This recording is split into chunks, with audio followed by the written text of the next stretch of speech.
Welcome po sa Cooking Alasen. Ang gagawin naman po natin ngayon ay homemade lumpia wrapper.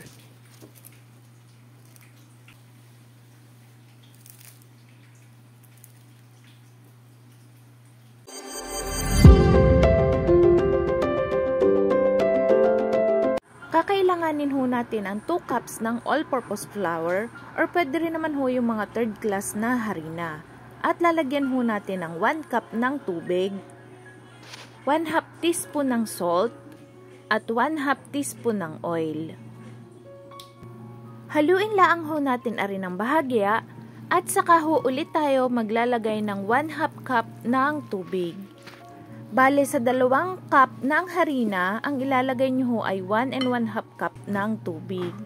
Para makuha natin ang tamang consistency ng gagawin nating lumpia wrapper.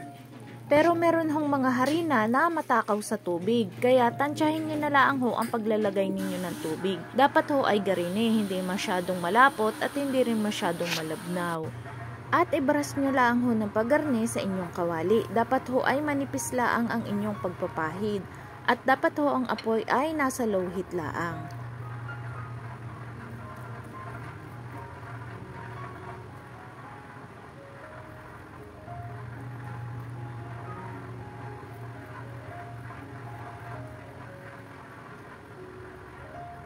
Saglit laang naman ho ang paggawa na re, basta makita nyo hong naangat na yung kanyang gilid, ay maaari nyo na ho aring hanguin.